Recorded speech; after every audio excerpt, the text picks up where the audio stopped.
Good morning friends. আজকে আমি তোমাদের আমার বারান্দার মানি প্ল্যান্টসগুলো একটুখানি দেখাবো। প্রথমেই বলে রাখি, মানি প্ল্যান্টস তো অনেক রকমের পাতার হয়। আমি একবার নার্সারি থেকে এনেছিলাম, নার্সারিতে 40-50 টাকা দাম নেয়। যাই হোক, সেটা কোনো কারণে রাখতে পারিনি, তখন প্রথম গাছ করতাম।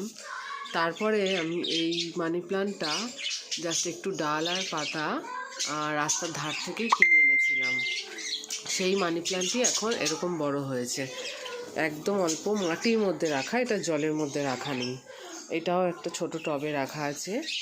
এই পাতার সাইজ দেখো, এই যে পাতার সাইজ, মানে আমার হাতের থেকেও পাতার সাইজ হচ্ছে অনেক বড়। খুব সুন্দর মাটিতে এই মানি প্ল্যান্ট গ্রো করেছে, ভীষণই সুন্দর। তা অনেক দিন এর কোনো পরিচর্যা করা হয় না, তাই আমি এখন কেটে ফেললাম। জঙ্গল হয়ে গেছিলো, গাছে একটু ফাঙ্গাস লেগেছে, সেই জন্য। এবার কি, একবারই মানি প্ল্যান্ট লাগালে তোমরা যে কেউ অনেক নতুন গাছ করতে পারবে।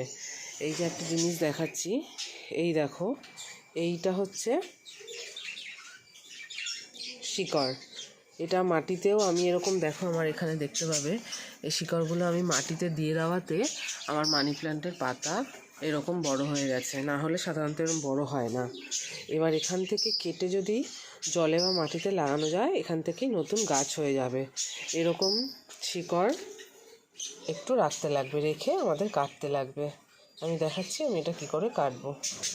এই দেখো, আমি এই বড় ডালটার থেকে জাস্ট একটুখানি ছোট একটা ডাল কেটে নিয়েছি।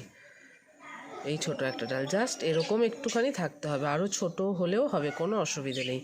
এবার এটা এই শিকড়টা যদি আমরা এরমভাবে জাস্ট মাটিতে লাগিয়ে দিই, তাহলেও এখান থেকে নতুন গাছ হয়ে যাবে।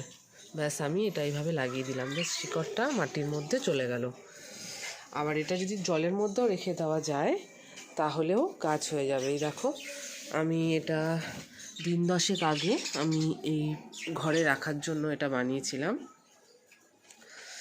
এই যে এখান থেকে নতুন শিকড় বেরিয়েছে, আমি বার করে দেখাচ্ছি। এই যে সাদা মতো এটা নতুন শিকড় বেরিয়েছে জলে রাখার জন্য। এই জলে যে কোনো পাত্রে ডেকোরেশনের জন্য ঘরে রাখা যেতে পারে। তা আমার একটু গাছটা বাড়ানোর ইচ্ছে হয়েছে দেখে আমি ওই বারান্দার গাছগুলো আমি মাটিতে লাগিয়েছি অল্প। এই দেখো কি সুন্দর শিকড় দেখা যাচ্ছে, এটা আমার ডাইনিংয়ে থাকে। এইভাবে বন্ধুরা, তোমরা যে কোনোভাবে মানি প্ল্যান্টের ডাল একবার তেলেই একটু এরকম শিকড় সহ তোমরা অনেক মানি প্ল্যান্ট বানাতে পারবে।